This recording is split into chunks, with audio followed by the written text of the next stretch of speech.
Thank you all for coming. The family appreciates your honor of Doyle, memories, songs that moved his soul. My name is Dwayne Stevenson. I'm the second of three boys in the family. Doyle was the oldest. His life.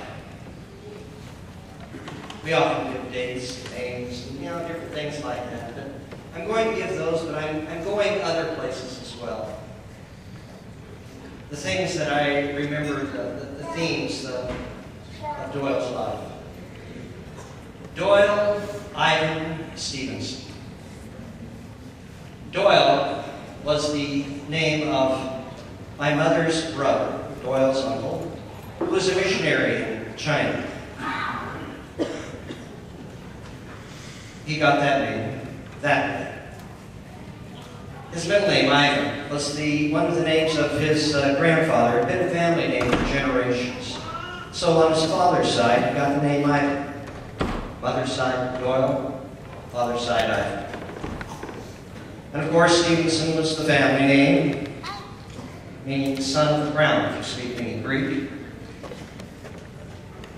And as he grew up, he was born November 29, 1948. As a young lad growing up, he had some of his own nicknames, but one of the interesting nicknames was one he handed out to one of his sisters. He has a sister named Shirley, and he could not pronounce Shirley, so she became Rare. And so we often think little ones, we give them nicknames. He handed them out as well. He had many passions in his life. From a young age, my father really was happy to have a son. It was really important to him.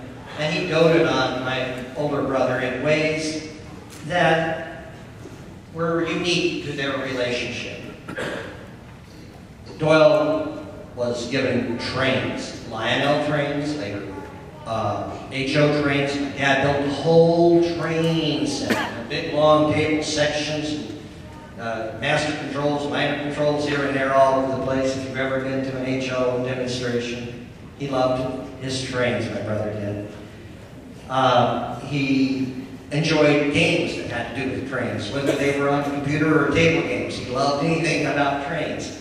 In fact, you've often probably been driving around and you come to a railroad crossing and I hope there's not a train here.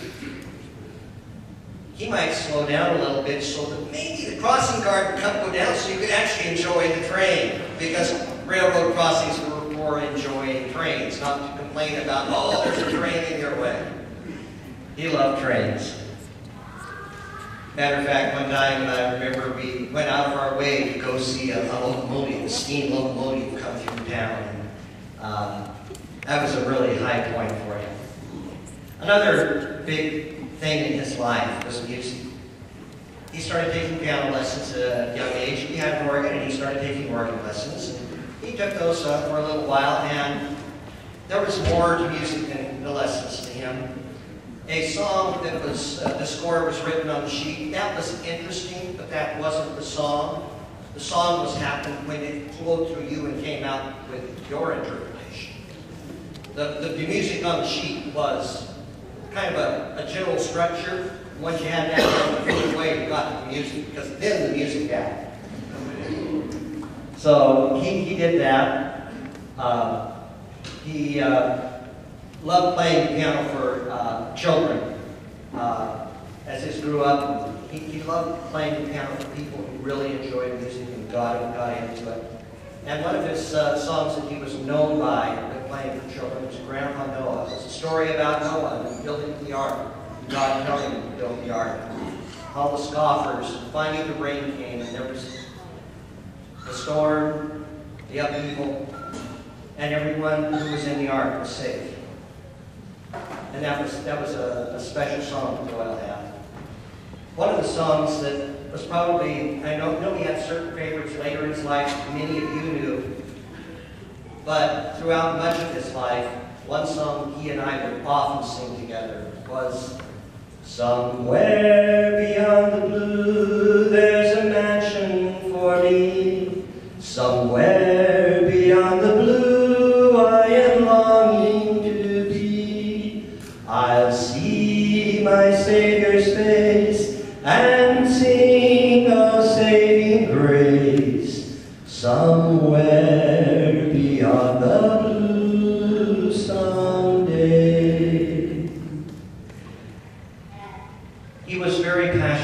music, and music just enveloped his life. He would break out a song at any time, anywhere, all through his years.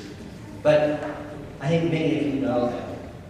I had the privilege of singing several duets with him, and that was a special memory I had. Doyle we all have our health issues, but Doyle, his life was structured by some health issues. He was born with a hole in his heart between the two chambers, and as he grew up, he found he was not able to do all those things all of his peer group were doing. He would start running and he would keel over unconscious. And when he was 16, he had open heart surgery to repair that hole in his heart. They were successful. He had been told before that surgery that if he didn't have the surgery, he could expect to die somewhere between 25 and 35 years of age. A very long, painful death. Trial to death. But he had that, so modern medicine extended his life considerably by decades. In his 30s, he suffered some colitis and GI problems, and they were quite serious. And again, he went to modern medicine, and modern medicine gave him therapies to treat this. And he went along with those therapies, and it wasn't improving any of the things. And they said, well, we need to keep going on this a little bit longer, a little bit longer. And he was getting weaker and weaker. He really wasn't assimilating much in the way of food, and he was losing blood. And he finally says, I've got to stop this therapy. And he went searching for something else, and he found activated charcoal, and it actually worked for him. But that was an emergency kind of thing. He was desperate for a cure. And he was probably within weeks of dying at the time. From that point on, he had a mistrust of experts in medical care. He had to find out for himself what was going to work. He didn't take anybody else's advice just because they had a degree or a license. That wasn't a relevant piece of information, because he had mistrust from this point on. These last few months he's been suffering from an infection. And he knew the likely outcome, but he had to do it his way. And he researched different methods, and there were things maybe he could have done that would have been different, made his outcome different, but those were his decisions. He had learned to live life on his terms with his knowledge. His trust and respect were not things he gave out easily. He was very careful and sparing in giving those things out. Another aspect of my brother's life was exploring. He loved to explore. I don't care what it was, he loved to explore. My nephew, my brother, sister, family, his family, we spend more time going in different areas and say, I wonder where that road goes, and we'd go find out. It may be paved, it may be gravel, it may be dirt, but we'd find out where that road went. And I can't say that's just entirely his fault, but we all in this family kind of do that thing. And we went so many different places. We did that with trails, hiking. There's a little thing that goes up. I know the main trail's here. I wonder where that goes. And we'd go over there and finally come through some brush and find a hidden waterfall. We would just enjoy doing those things. And that was one of his passions, to find out where something else went. One time we were hiking up in the Cascades. It was in the fall. And we had gone to Triangulation Peak, if you know where that is. And we were up there, and we had planned on going one place, but we ended up there. A little bit of circuitous route, and we had gone down to Boca Cave below Triangulation Peak, and Doyle says, I know a shortcut out there. So we took the shortcut. Well, the shortcut ended up being a very, very long cut.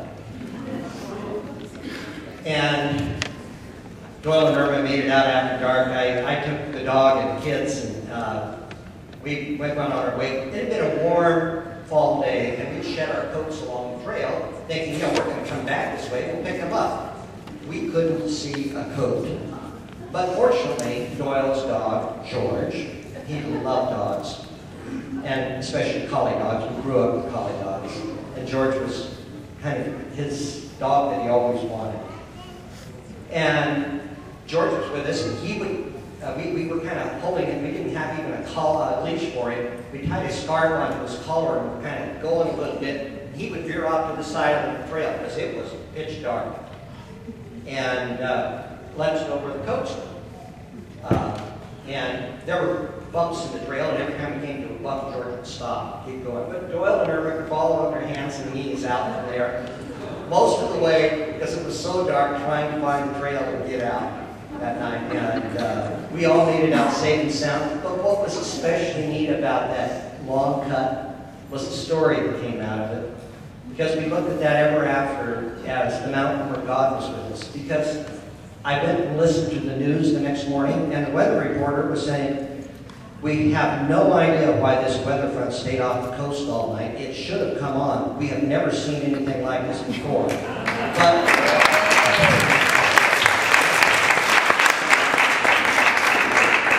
it would have been snowing up there in the mountains with us if it had come on. And God said, all right, you guys stay off here on the coast here for a while, because I got kids up here in the mountains. They're taking a long cut.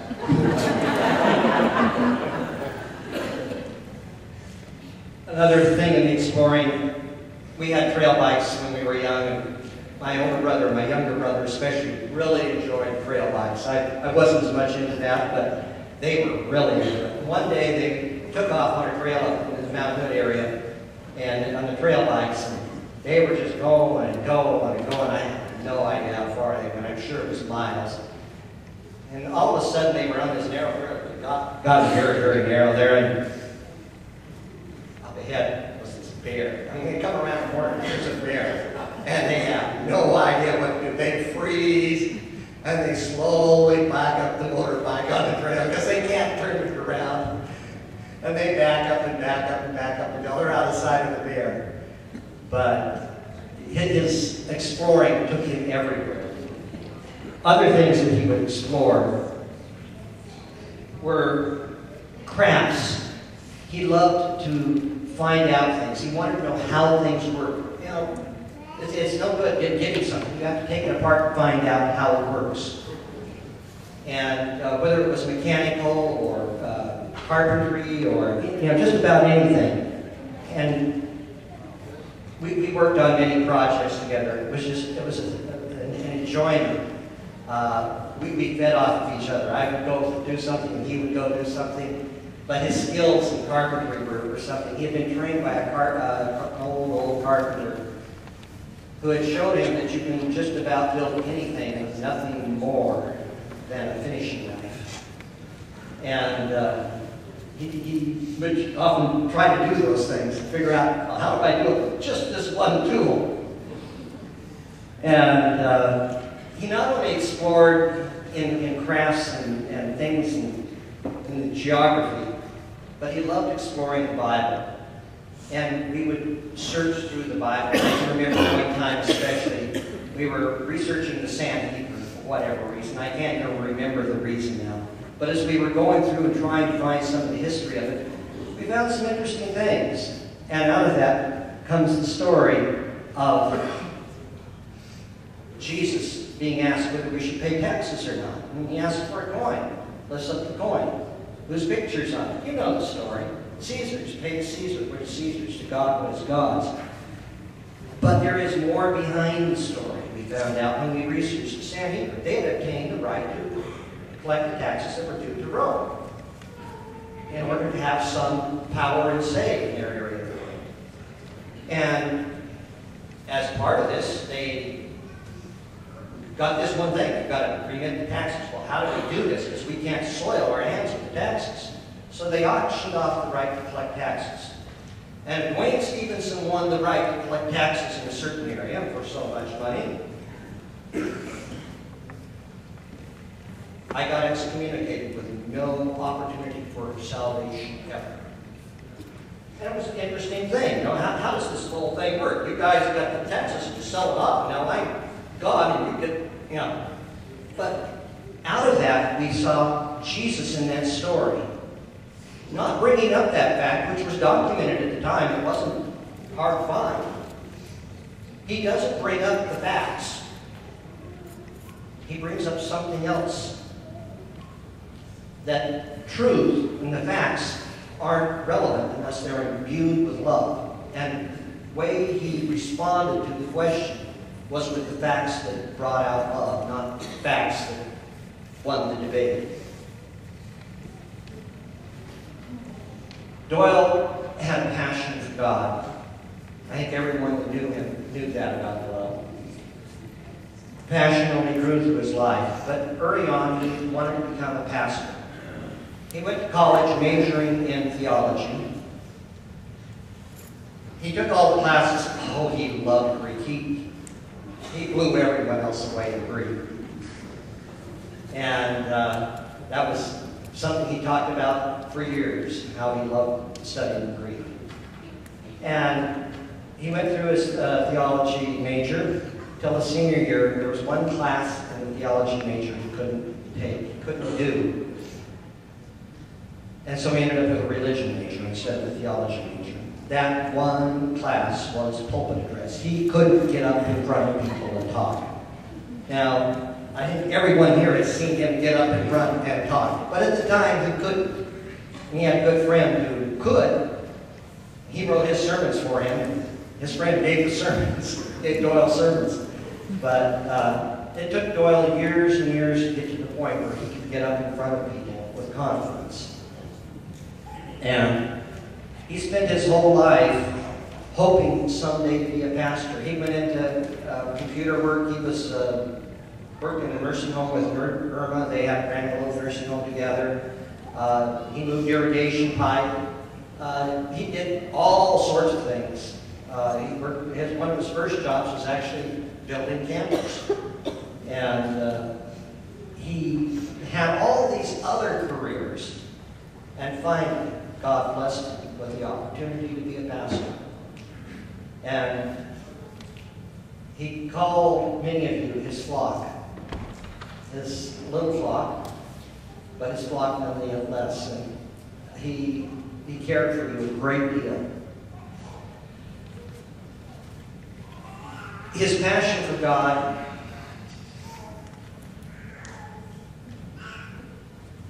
went to a place that I don't understand, but I know it was his passion for God.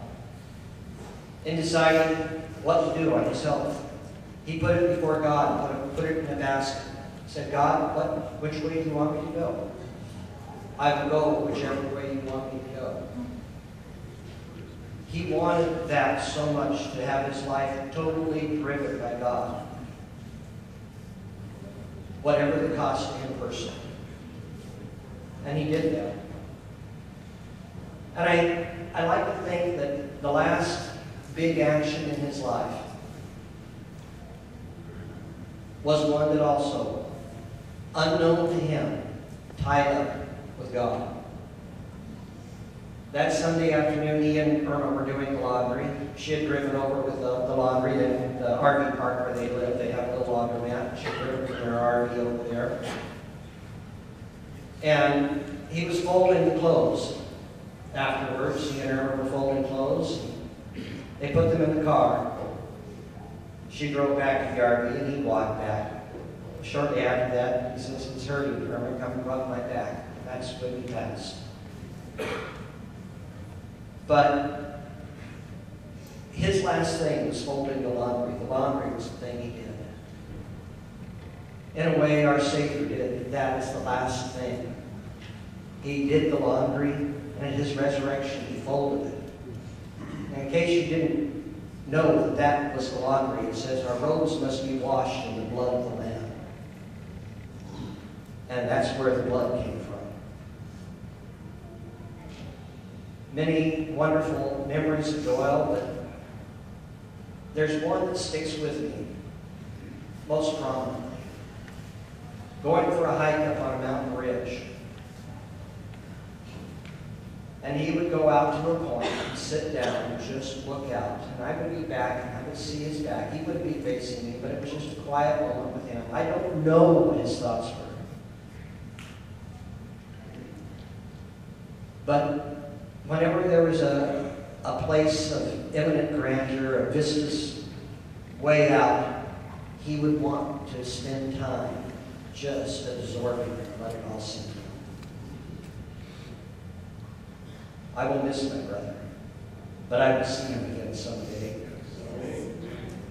One of the songs that we sang together, I can't sing that. I tried.